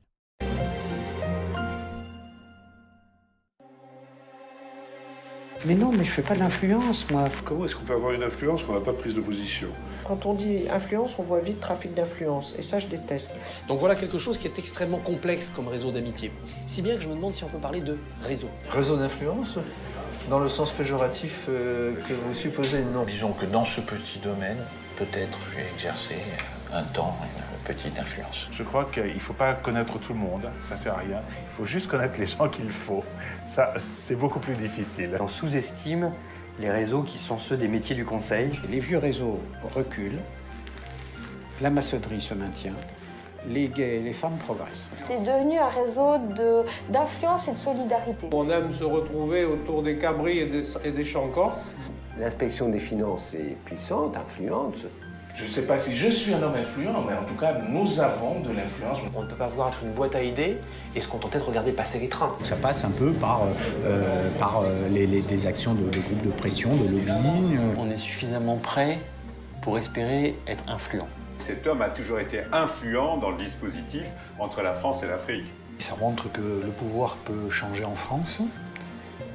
Le discours de principe peut changer. Une fois que les gens sont installés au pouvoir, ils reproduisent des schémas anciens. Voilà, donc ça c'était le reportage réalisé notamment par Vincent Nouzy, je crois qu'il était co-réalisateur. La France des réseaux, donc ce livre, Le côté obscur de la force, est sorti en octobre 2023. J'insiste pas plus, je vous renvoie vers cette précédente vidéo, d'autant plus que j'ai utilisé d'autres sources pour cette séquence d'aujourd'hui. Et donc, la question du ministère de l'Intérieur. Je vous l'ai dit, ça m'a mis la puce à l'oreille cette nomination de Laurent Nunez. Je me suis dit, merde, décidément, qu'est-ce que c'est que cette histoire? Ils sont partout, merde, qu'est-ce que c'est que cette affaire? J'ai creusé, donc je reviens sur ce que je vous disais tout à l'heure, mais c'est très important à comprendre. Le ministère de l'Intérieur est un endroit très sensible, très important pour qui veut avoir accès à des dossiers sensibles, justement, à des enquêtes, tout ça. Donc évidemment que beaucoup de gens lorgnent sur le ministère de l'Intérieur et que c'est une étape d'avancement très importante dans des carrières et qui a fait des présidents, à commencer par Nicolas Sarkozy, par exemple. Donc, ça peut être vu comme une aubaine pour la franc-maçonnerie. Et là, on risque d'être complotiste. Donc, je parle sous le haut patronat de Conspiracy Watch. Évidemment, faites des dons, hein, c'est très important. Je parle sous le haut patronat. Tout est sourcé dans ce que je vais dire aujourd'hui et historiquement valide.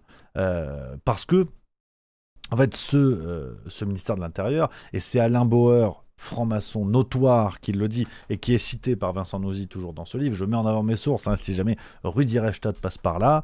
Le ministère de l'Intérieur, qui a été fondé à l'issue de la Révolution française, a presque de tout temps, on peut le dire, été infiltré par la franc-maçonnerie. Alain Bauer lui-même explique sous Napoléon Ier, à l'époque, tous les maréchaux, les généraux, la moitié des capitaines, tous les grands de l'université et les commissaires impériaux ont mécaniquement une double appartenance à la haute administration et la franc-maçonnerie. Donc c'est Alain Bauer, vraiment franc-maçon notoire, qui est encore en activité aujourd'hui, présenté comme criminologue de temps à autre, qui doit l'être, hein, sans nul doute. Je vais vous montrer sa tête, hein, si jamais vous le voyez sur des plateaux de TV, c'est-à-dire une fois tous les 2 jours, donc il n'y a pas de raison de le louper. Voilà, c'est lui, notre ami Alain, qu'on embrasse évidemment, qu'on salue. Donc Alain Bauer qui retrace ça et qui est cité par Vincent Noisy. Et Vincent Noisy lui-même qui écrit page 445, je donne mes références. Certes, l'époque n'est plus celle de la Troisième République quand les lois se préparaient au sein des loges, que les gouvernements de frères se succédaient au pouvoir. Mais, donc, ce rappel historique est important pour comprendre que dès sa création, le ministère de l'Intérieur est intrinsèquement lié à la franc-maçonnerie, de par son importance stratégique, comme je vous le disais, et en vérité, ça n'a pas vraiment disparu. C'est pour ça que je voulais retracer un petit peu avec vous l'histoire, sur un aspect purement historique, hein, sans polémique ou quoi que ce soit, à commencer par l'un des premiers ministres de l'Intérieur, si ce n'est le premier, si je ne veux pas dire de bêtises, parce qu'il y a eu une alternance, il était ministre de la Police puis de l'Intérieur. C'est Joseph Fouché, évidemment, donc on est là encore période Révolution française, Napoléon, puis Louis XVIII, évidemment. Joseph Fouché, connu entre autres faits d'armes, qui a lui une vie assez extraordinaire. Je vous invite à vous renseigner sur ce monsieur très intéressant, drôle de monsieur, mais qui était surtout connu pour être dignitaire du Grand Orient de France à l'époque, déjà là. Si on remonte le temps de manière un petit peu plus proche, et on va monter en tension, on va dire, dans les révélations, parce que là on est sur des sujets, on est peinard, hein, vraiment... pour éviter la censure, shadowban et tout, c'est nickel. C'est une promenade de santé aujourd'hui. On avance, mais c'est pas grave parce que c'est factuel. On est factuel. On avance un petit peu dans le temps. Parmi les ministres de l'Intérieur, très important. Il y en a une collection évidemment parce que on commence après la Révolution française. Je fais un gros saut dans le temps et on arrive à Charles Pasqua, qui est l'un des ministres de l'Intérieur les plus intéressants pour démontrer toute l'intrication et les liens entre ministère de l'Intérieur et franc-maçonnerie. Donc Charles Pasqua, qui était ministère de l'Intérieur entre 86 et 88 dans le gouvernement Chirac, qui lui, et c'est une précision importante, n'était pas connu comme franc-maçon. Attention, hein, sur Charles Pasqua. Et c'est notamment cet article du Point qui va nous permettre de parler d'une dame que j'aime beaucoup. Article du Point du 12 avril 2013, signé Sophie Coignard. Et Sophie Coignard, qui est l'une des plus grandes spécialistes de la franc-maçonnerie en France, qui jusqu'à peu écrivait dans des grands médias mainstream et on n'a plus trop de nouvelles. Mais elle faisait beaucoup d'articles où elle révélait certaines choses sur les liens entre francs-maçons et compagnie. Et il y a des choses, elle a écrit des choses assez passionnantes pour des grands médias comme Le Point ou l'Express notamment. Et donc, Charles Pasqua, donc pour vous dire, hein, Sophie Coignard nous dit, donc, concernant un réseau qui existait en Corse, je vais vous montrer, Donc c'est un réseau, c'est cette phrase-là, hein, la revue de géographie Hérodote a publié en 99 un article intitulé « De l'île de Corse à l'île de France, les élus d'origine corse à Paris et dans les Hauts-de-Seine ». Il y est question de l'amicale des parlementaires et membres du Conseil économique et social d'origine corse, lointain avatar de l'association créée par René Tomasini. Et donc ça nous parle, hein, cet article nous parle de députés corses qui sont montés à Paris et qui, certains, étaient connus pour leur appartenance à la franc-maçonnerie. C'est ce qu'écrit Sophie Coignard ici. À part Charles Pasqua, rares sont les non-initiés dans cette liste. Donc c'est important, un rappel important, mais pour autant, Charles Pasqua était connu pour être entouré véritablement de francs-maçons. C'est le cas par exemple de l'ancien garde du corps du général de Gaulle, un certain Raymond Sazia, qui était membre de la Grande Loge nationale de France, ou encore le brigadier Daniel Léandré, lui-même ami avec Philippe Guglielmi, lieutenant-colonel d'infanterie et futur grand maître du Grand Orient de France. Donc ça, c'était pour Charles Pasqua, qui aimait à rappeler de temps à autre qu'il ne voulait pas traiter avec des francs-maçons, mais qui en vérité en était plutôt entouré et en avait nommé certains. On monte en gamme. On monte en gamme avec Pierre Joxe, alors que vous connaissez sûrement de nom, personnage assez incontournable, hein, de la Ve République. Donc, ce monsieur-là, vous avez vu une formidable chevelure. Vraiment une mise en pli incroyable. Donc, Pierre Joxe, ministre de l'Intérieur entre 84 et 86, puis 88 et 91, président de la Cour des comptes également, membre du Conseil constitutionnel, etc. Son appartenance à la franc-maçonnerie a été officialisée dans un article du Monde. Quand je vous dis que les sources mainstream sont importantes, cet article-là, du 28 février 2001, signé Ariane Chemin, déjà à l'époque, hein, qu'on salue, qu'on embrasse, et qui nous parlait de Pierre Joxe comme d'un franc-maçon féru d'exégèse biblique. Donc là encore, une appartenance renseignée. On a en avril 2004 un article de l'Express qui nous met un élément supplémentaire qui est assez intéressant. Je vous lis un passage concernant la responsabilité de Pierre Joxe dans l'instauration d'une sorte de doctrine propre aux membres des forces de l'ordre, surtout dans la police. Autre exemple, quand un fonctionnaire passe devant la commission paritaire de discipline pour un tabassage ou un dérapage raciste, témoigne l'un de ses membres, les frères s'efforcent aussi de voir le chef de service, de le sensibiliser au respect du code de déontologie de la police nationale. Ce code moral est le bréviaire des maçons. Il a été instauré par le frère Pierre Joxe, mais mis en application par Charles Pasqua en 1986 avec le concours de la FASP. Tout fonctionnaire de police doit en avoir sur lui des extraits. Le texte est affiché dans tous les commissariats. Donc cet article de l'Express, hein, que je vous montre là, il a été publié en intégralité sur un site un peu curieux qui s'appelle police.mobile.free, et c'est vrai qu'on a des choses assez intéressantes sur la présence des francs-maçons dans la police, parce que je vous parle du ministère de l'Intérieur, mais de manière plus générale, le monde des forces de l'ordre est bien occupé, on va dire, par la franc-maçonnerie dans cet article, qui est la reprise, hein, de l'article de l'Express. Combien sont-ils ces maçons dans la police? Les obédiences affirment être dans l'incapacité d'établir avec exactitude le poids des policiers de rang moyen et élevé, faute de fichiers par profession. Seule certitude, comme dans beaucoup de corps professionnels, la proportion de maçons est forte chez les plus gradés et faible à la base. Il n'y aurait environ qu'une soixantaine de gardiens de la paix au Géo. Pour la hiérarchie, l'affaire est complexe. Un policier du nord de la France vénérable au Géo affirme que son obédience compterait précisément 460 commissaires de police actifs ou retraités. Si l'on extrapole aux deux autres grandes obédiences, la Grande Loge nationale française et la Grande Loge de France, on pourrait compter jusqu'à un commissaire sur 4 ose se grader. Alain Boer, ancien grand maître du Géo, devenu président de l'Observatoire de la délinquance, lui envoie moins de 10 à 15% des commissaires en activité seraient frères, une estimation réalisée en pointant l'annuaire du SCH-FPN auquel Boer est lié. Il a coécrit plusieurs livres avec un ancien secrétaire général, Émile Pérez. Donc on a vraiment des documents très intéressants, enfin des éléments très intéressants dans cet article. Je pourrais vous lire plusieurs choses, hein. Il y a un petit peu plus à dire, mais pour Pierre Joxe, on comprend là encore cette intrication de gens qui ne s'en cachent pas. D'ailleurs, c'est important, hein, certains ne s'en cachent absolument pas. Et c'est le cas, on remonte un petit peu le temps, c'est le cas d'un certain Claude Guéant. Voilà, Claude Guéant également, plus récemment. Donc là, on est ministre de l'Intérieur entre 2011 et 2012, secrétaire général de la présidence de la République sous Sarkozy, haut fonctionnaire. Et là, on a un cas particulier. On a un cas particulier avec Claude Guéant, il faut quand même le souligner. C'est un article de l'Express du 14 septembre 2010 qui nous le dit. cet article-là, où on peut lire « Déclaration de Claude Guéant, je ne suis pas franc-maçon et je ne l'ai jamais été, contrairement à une réputation qui m'est faite. Je ne dis pas cela par souci du secret. Il est honorable d'être franc-maçon. Si je l'étais, je le dirais. » Donc, pour continuer cette enquête sur les liens entre ministère de l'Intérieur et franc-maçonnerie, je me suis dit, on ne va pas se contenter d'une déclaration de Claude Guéant. De manière générale, c'est pas une bonne idée. C'est pas une bonne idée.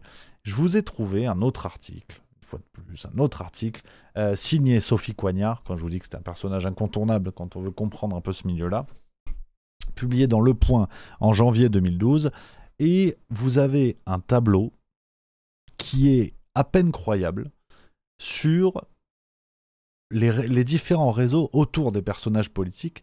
Donc là, tu as par exemple, autour de François Hollande, pour vous dire, là on rentre plutôt dans l'intrication entre monde politique et franc-maçonnerie. Tout ça est publié sur Le Point.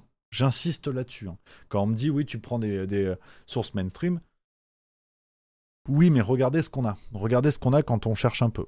L'entourage de François Hollande, pour la petite parenthèse entre politique et franc-maçonnerie. On a par exemple Jean-Yves Le Drian, qui, on nous dit, fait partie des vieux potes. Manuel Valls, initié au Grand Orient quand il était jeune, le responsable de la communication de la campagne, n'a plus le temps de fréquenter les loges. Michel Sapin, initié au Grand Orient. Jean-Michel Baillet, initié au Grand Orient, candidat à la primaire. Gérard Collomb, le maire de Lyon, une qualité rare en politique, c'est un franc-maçon qui s'assume. J'y viendrai dans quelques instants. François Rebsamen, longtemps numéro 2 du PS, ce frère du Grand Orient, était le co-directeur de campagne de Ségolène Royal en 2007. François Bayrou, tu vois, là c'est autour de François Bayrou, parce que cet article est écrit dans le contexte des présidentielles. On est autour de 2012 et ils font l'entourage d'un peu tout le monde. C'est pour ça que c'est très intéressant. Sur François Bayrou, on nous dit « Il n'a jamais été proche des loges, mais sa traversée du désert et son esprit républicain séduisent aujourd'hui les frères. » Autour de Marine Le Pen, on nous dit « Marine Le Pen est très contente du ralliement de cet avocat médiatique initié à la Grande Loge de France et passé à la Grande Loge nationale française, enfin de France, laquelle n'a jamais réclamé l'exclusion des lepénistes. » Cet avocat médiatique dont on parle, c'est Gilbert Collard.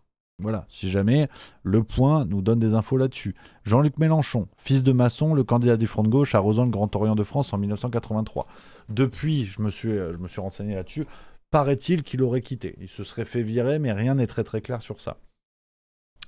On arrive dans la galaxie Sarkozy, donc, où on retrouve Claude Guéant, qui lui ne serait pas franc-maçon. Il le dit, il a même précisé, tu vois. T'as quelqu'un comme Gérard Longuet, initié à la Grande Loge nationale de France et il garde quelques réseaux qui ne sont pas inutiles au poste qu'il occupe. David Douillet, l'initiation du ministre des Sports allait de soi dès lors qu'il est devenu champion de judo. François Barouin, fils d'un ancien grand maître du Grand Orient chiracien, le ministre de l'économie est tombé dans la marmite quand il était petit. Xavier Bertrand, initié au Grand Orient. Luc Châtel aurait été initié dans une loge de Haute-Marne. Claude Guéant, le ministre de l'Intérieur bien connu à la Grande Loge nationale de France, a trouvé place Beauvau de nombreux frères, tant dans la préfectorale que dans la police. Gérard Larcher, l'ancien président du Sénat, n'a jamais voulu assumer son appartenance. Bon, Alain Bauer, évidemment, ça on savait. Donc, je voulais vous faire cette petite parenthèse avec cet article de Sophie Coignard pour comprendre l'intrication qui est immense en vérité. Et c'est toujours un petit peu le même raisonnement. C'est pas contre la franc-maçonnerie en soi. Moi qui me pose problème à titre individuel, mais c'est pas le sujet de la vidéo aujourd'hui.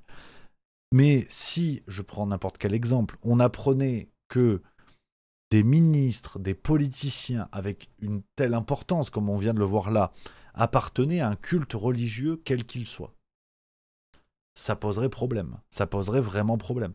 Ou appartenaient à une autre association X ou Y. C'est-à-dire des réseaux d'entraide, parce que c'est quand même ce qu'est la franc-maçonnerie. Des réseaux d'entraide pour faire avancer des carrières, en vérité. C'est pas juste pour prier des chouettes déguisées en Harry Potter. Quand vous voyez cette liste, tu te dis, mais si ça avait été n'importe quel autre culte ou n'importe quelle autre association, ça aurait été un scandale. Si ça avait été, par exemple, des membres du culte catholique ou judaïque ou musulman, ça aurait été un scandale. On nous aurait dit atteinte à la laïcité, tout ça. Et donc sur la franc-maçonnerie, ça passe. Moi, à la limite, c'est ça qui m'interroge, en vérité. C'est ça qui m'interroge, c'est pourquoi autant de passe-droit ? Alors je veux bien, on va dire oui, mais la franc-maçonnerie, c'est pas une religion. Bon, quand tu mets les choses à plat, un club où tu peux rentrer par copinage avec des cultes un petit peu spéciaux, avec des pratiques, avec des rites, où il y a quand même des notions de grands créateurs, d'architectes, de compas, d'équerres, de tout ce que tu veux, ça ressemble plus à une religion qu'à un club de pétanque, s'il faut choisir. Et donc, quand tu regardes cette liste-là, que ce soit les liens avec le ministère de l'Intérieur, mais de manière plus large, il y a un véritable problème. En tout cas, il y a une forme de tolérance qui semble très curieuse, voire assez scandaleuse. Donc, ça, c'est pour la parenthèse. Donc, Claude Guéant, qui lui dit qu'il n'a rien à faire avec tout ça. Bon, voilà l'entourage quand même qu'il y a. Et puis Gérard Collomb, pour continuer dans les ministres de l'Intérieur officiellement francs-maçons, lui, il a été entre 2017 et 2018 sous Macron, gouvernement Édouard Philippe, également maire de Lyon, président de la métropole de Lyon, sénateur, aujourd'hui décédé, paix à son âme évidemment. Et pour Gérard Collomb, l'avantage c'est qu'il n'y a même pas besoin d'être dans la suspicion. Regardez cet article du site Aletheia, ça a été publié le 17 mai 2017, on nous dit « Le ministre de l'Intérieur est également titulaire du portefeuille des cultes, c'est donc désormais Gérard Collomb qui vient de quitter son mandat de maire de Lyon qui assumera cette charge. » Et le titre « Gérard Collomb, un franc-maçon catho-friendly au ministère des cultes ». Donc au moins, il n'y a pas de suspense. Et ça, c'est important. Il n'y a aucun suspense. Il a été initié en 1989 dans une loge parisienne du Grand Orient. Et pour vous dire à quel point il y a une impunité, on pourrait passer des heures là-dessus évidemment, il y a une impunité dingue. Regardez cet article de lyonmag.com du 10 janvier 2013 où on apprend Collomb élu au Grand Lyon grâce aux francs-maçons, D8 s'interroge. Il y a eu toute une enquête avec cette supposition qui voudrait que Gérard Collomb ait profité des réseaux francs-maçons du côté de Lyon pour être élu, donc pour que ça influence une élection, et le mec a été élu et il n'y a jamais eu de problème. Donc voilà aussi ce que ça peut créer comme affaire. Alors, tout ça, ce que je vous dis, vous doutez bien déjà que on est à la limite de ce qu'il ne faut pas dire. Hein. Déjà, on est pas mal, on n'est pas trop mal, mais cette enquête en fait sur l'intrication entre franc-maçonnerie, ministre de l'Intérieur, mais surtout force de l'ordre au sens large, je l'ai creusé plus loin. Je l'ai creusé plus loin sur des trucs que, malgré tout ce que je viens de vous dire là, il y a des éléments que je ne peux pas mettre en avant sur YouTube de manière trop publique, parce que, voilà, je suis courageux, mais pas téméraire. Faut pas déconner non plus. Donc, vous savez la méthode qu'on a par rapport à ça de temps à autre, sur des contenus que je juge trop sensibles, malgré tout ce que je vous dis. C'est pas pour vous montrer à quel point je suis courageux, mais vous avez la démonstration quand même de propos et de sujets qu'on traite pas forcément sur d'autres chaînes YouTube. J'ai une limite là-dessus. Pour autant, je ne veux pas censurer mon travail, donc je donne accès à ceux qui le veulent vraiment, ceux qui veulent avoir accès à cette enquête complète que je ne peux pas publier publiquement, on l'a sur la boîte noire, et de temps en temps, certains contenus, je vous les propose gratuitement. Sachez que la boîte noire, c'est un contenu par semaine en moyenne, avec que des enquêtes du genre. Tout ce que je peux pas dire sur YouTube. En gros, c'est réglé comme ça. Donc, si vous voulez nous soutenir là-dessus, vous avez une possibilité d'abonnement après coup, mais là, c'est gratuit, le contenu que je vous propose. Vous avez le lien en description, vous avez le lien en commentaire. N'hésitez pas, je vous montre à quoi ça ressemble. C'est simple comme bonjour. Vraiment, tu vois, t'arrives, c'est une page, c'est ça. Là, t'as ma gueule. Tu vois, là, t'es pas paumé. Tu sais que c'est le mec, tu sais que c'est moi. Tu cliques là, tu mets ton adresse mail parce que je vais pas t'envoyer la cassette par la poste, et puis tu reçois la vidéo. Et puis là, tu t'assois confortablement, tu manges des pop-corn parce que c'est un peu musclé. Tout ce que je viens de te dire déjà avec les ministres, ça pose des questions. Mais là, voilà, ça pousse un petit peu le bouchon plus loin. Donc, si vous voulez creuser cette question et découvrir cette enquête gratuitement, j'insiste, n'hésitez pas, les amis. Le lien est en description. C'est la boîte noire. C'est ce que nous faisons aussi avec Juste Milieu, de trouver des moyens, de proposer des enquêtes, proposer des contenus, parce que je ne veux pas me censurer. Pour autant, je ne veux pas mettre en péril le travail qui a été construit jusqu'à présent. Et avec la boîte noire, on a tout un espace qu'on a développé nous-mêmes, qui est à côté, si vous voulez, à côté du reste, et qui est aussi actif que la chaîne YouTube, même peut-être un peu plus. Et donc, pour tous ceux qui veulent nous soutenir, on a l'abonnement qui est à 9,90 par mois et vous avez 7 jours offerts. Vous pouvez découvrir tout ce qu'il y a dessus. Vous avez, tu n'as pas assez de 7 jours, je ne vais pas te mentir, tu n'auras pas assez.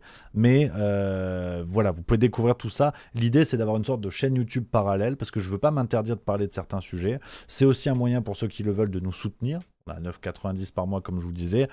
Si vous voulez nous soutenir le travail Juste Milieu, vous allez voir, si vous prenez votre accès à la boîte noire, vous allez voir les sujets qui sont traités. tu comprends pourquoi je ne les mets pas sur YouTube. Donc voilà, mais cette vidéo-là, en tout cas, sur mon enquête sur franc-maçonnerie et force de l'ordre, en France évidemment, c'est gratuit, lien en description, lien en commentaire. Je compte sur vous, les amis, pour donner votre avis également. Vous pouvez m'écrire par mail, hein, vous le savez, c'est très important pour nous. Voilà les copains, sur cette enquête-là. Je prends vos questions avant de filocher. Voilà. Muriel MRL qui dit: tu as rencontré des anciens ou actuels francs-maçons, Rémi, pour ton enquête?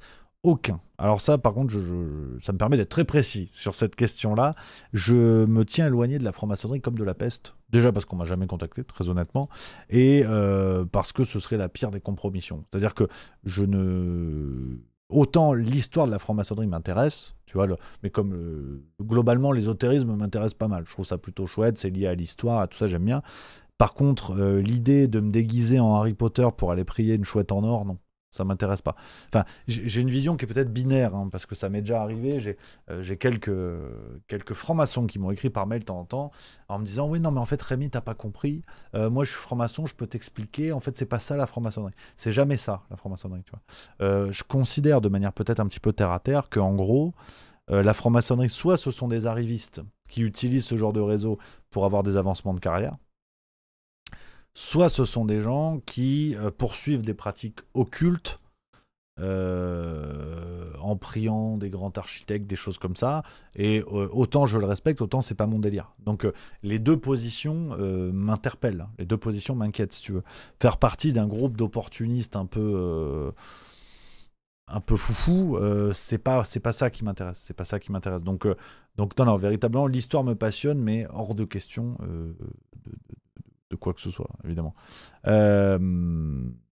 Mithridate qui nous dit: tu oublies quelque chose d'essentiel. La vraie question, c'est quelle est la proportion de représentation en fonction du statut social. C'est juste, hein, c'est juste. Polo Peter Pan 59 qui dit: il n'y a pas que la maçonnerie parisienne qui a un bon carnet d'adresses, le Rotary, le Lions Club, la banque, les religions, etc. J'ai 78 ans, 50 ans de maçonnerie en province où vous n'avez aucune influence. C'est surtout une histoire de copinage entre organismes parisiens, membres d'une oligarchie de médias corrompus. On peut trouver également l'entre-soi des viandes dans certaines communautés. Ce n'est pas pour cela qu'ils sont tous pourris. Muriel MRL qui dit: la franc-maçonnerie, ça dépend du degré. Des livres d'anciens maçons l'expliquent bien. Ils parlent d'ailleurs du 33e degré comme bascule. Mais moi, si tu veux, ça n'est pas un reproche que je fais aux gens qui sont dans la franc-maçonnerie, grand bien leur face, mais c'est toujours la question que j'ai envie de poser le jour où j'en croise dans la rue, parce que jusqu'à présent, c'est par mail, c'est pas allé très très loin, parce qu'à cette question, après, j'ai plus de réponse, c'est de dire, si la franc-maçonnerie, au fond, ça sert à rien, parce que généralement, c'est ce qu'on m'explique, c'est que, ouais, en fait, il n'y a pas d'arrivisme, c'est juste un réseau un peu sympa, tu vois. En fait, si ça sert à rien, pourquoi y aller, dans ce cas-là ? Si c'est pas par arrivisme, si c'est pas par déviance occulte, pourquoi y aller? Ça sert à quoi si ça sert à rien? Donc c'est juste ça, c'est que j'ai l'impression qu'en fait, si t'écoutes ceux qui, quand je parle de franc-maçonnerie dans mes vidéos, essaient de m'expliquer ce que j'ai pas compris, en fait, ils te disent: non, mais si tu veux, c'est un club de handball et t'es pas obligé de jouer au handball, quoi. Oui, donc en fait, pourquoi prendre ta licence? Si tu prends pas le survêt, ça sert à quoi, en fait? Donc je suis pas certain, enfin je dois vous avouer que j'ai du mal à adhérer, à comprendre l'idée, en fait. Donc, puis après, oui, il y a aussi cette explication de dire: oui, mais en fait, c'est pas les mêmes loges. C'est jamais la même loge. Hein. C'est jamais pareil. En fait, la loge de Châteauroux, elle a absolument rien à voir avec la loge de Paris, qui a rien à voir avec une autre loge de Paris. Enfin, c'est à la fois incompréhensible et ça sert à rien. Bon, bah dans ce cas-là, pourquoi ça existe ? Et je le redis, il n'y a aucun problème avec les notions d'arrivisme, les notions d'opportunisme. J'ai pas de souci avec ça. Mais si ça servait à rien, pourquoi, quand on creuse la question, on comprend que dans certains corps de métier, ça peut aider à accélérer des carrières? C'est juste ça. Après, peut-être que c'est faux. Hein. Peut-être que c'est une légende urbaine. Je sais pas. Donc voilà, je suis assez partagé là-dessus. Et puis on attend évidemment enfin non, j'allais dire une connerie. Muriel MRL qui dit: je pense que ceux qui rentrent dans la franc-maçonnerie, c'est aussi pour avoir un statut pour certains. Oui, bah c'est le principe de l'arrivisme, c'est le principe même de l'arrivisme. Quand tu intègres un groupe d'individus pour marquer une différence avec un autre groupe d'individus, c'est la définition même de l'arrivisme. C'est presque clair, quoi. Polo Peter Pan 59 qui dit « En tant que maçon, j'étais très intéressé par le côté philanthropique ainsi que le symbolisme, passionné par l'histoire et les cathédrales. » Je pars plutôt du principe que si t'es passionné par les cathédrales, tu deviens catholique. C'est très naïf, hein. J'en conviens, c'est terre à terre. Mais si tu te prends de passion pour Allah et le Coran, je vois pas le lien avec la franc-maçonnerie. Donc voilà, je cherche un peu la petite bête, Polo Peter Pan 59. Et merci à toi d'ailleurs de dire hein, que effectivement t'as été ou tu es toujours, je sais pas, franc-maçon. C'est super intéressant. Hein. On papote. Hein. Je cherche un petit peu la petite bête. Et tu m'as pas convaincu. C'est vrai que pour moi, si on est passionné par les cathédrales, c'est difficile d'intégrer ce qui a voulu mettre fin aux cathédrales. Hein, parce que franc-maçonnerie et catholicisme, ça a jamais été la belle entente. Tu vois, encore hier, je visitais la cathédrale de Troyes. Et quand tu apprends que pendant la Révolution, la cathédrale de Troyes était devenue un dépôt d'armes et qu'il y a des reliques extraordinaires qui avaient été massacrées par les révolutionnaires, bon, il y a quand même un lien entre franc-maçonnerie et Révolution française. C'est assez passionnant, hein, et c'est un sujet hautement complexe dont je n'ai pas la prétention de régler ce soir. Mais bon, c'est toujours un petit peu pareil, quoi. Je suis toujours un petit peu partagé. Quand on m'explique qu'en fait, je suis franc-maçon parce que j'adore les cathédrales et le catholicisme, pourquoi pas. Pourquoi pas. Donc, mais bon, je fais des raccourcis, évidemment. Je fais des raccourcis là-dessus. Et Polo Peter Pan 59 qui répond, qui dit cathédrale en tant que symbole, comme l'égyptologie. Ouais. Pas sûr non plus de te suivre, mais parce que je vois pas comment on peut décorréler en fait les cathédrales du culte catholique, même en tant que symbole, et d'ailleurs surtout en tant que symbole, l'élévation vers Dieu, c'est le principe d'une cathédrale, comme les pyramides d'ailleurs. Donc, mais je reste partagé. Et Anarchy 08 qui dit effectivement faut distinguer les raisons individuelles et collectives, plutôt d'accord aussi avec ça. Donc les amis, je vous redonne le lien dans le chat pour avoir accès à cette enquête, n'hésitez pas. Les copains, on va mettre l'extrait sur YouTube de toute façon d'ici quelques minutes. Je raccroche les crampons et non pas les wagons pour ce soir. Je raccroche les crampons pour ce soir. On se retrouve demain, double ration, parce que demain c'est juste bistrot, c'est phare tranquille. Et demain, je vous parle d'un bouquin. Demain, on parle bouquin, ambiance Let It Be, instant bouquin avec de la politique, des révélations sur Macron. Est-il complètement taré? Vous allez voir, c'est rendez-vous demain à 16h45, ensuite ce sera le Juste Bistrot, et ensuite je filoche, retour du Juste Bistrot lundi prochain, et ceux qui veulent faire la fête, ceux qui veulent se fendre la gueule, rendez-vous Metz et Strasbourg, vous le savez, vous tapez sur Google, Juste Milieu, spectacle, on y va, c'est Metz le 17 octobre, c'est Strasbourg le 18, et moi je vous embrasse, je vous souhaite une excellente soirée, les copains. Profitez bien, reposez-vous, détendez-vous et on se retrouve demain plein badin. Mithridate qui dit dans le chat, on peut te présenter des bouquins avec grand plaisir. Demain on parlera bouquins et puis on prendra le petit moment, vous me donnerez vos conseils à vous évidemment. Je vous embrasse les amis, à demain, vive la rigolade et vive la France. It's hard paying rent out here. They giving niggas 10, I swear, one gun. News is a hoax, poor black folks. They ship low, cracking dope till we broke. Low 13, he bursting things. So sit up in the church and sing. Still bings, still projectos. Cause the devil wanna kill my ghetto. That metal is close. The hood, that's heroin's ghost. Very few heroines though. Lost whores, doors get clapped. Indeed a trap. Cause niggas be rats for facts. Jackson's crack hotels in Midtown. Me and my niggas, we been down.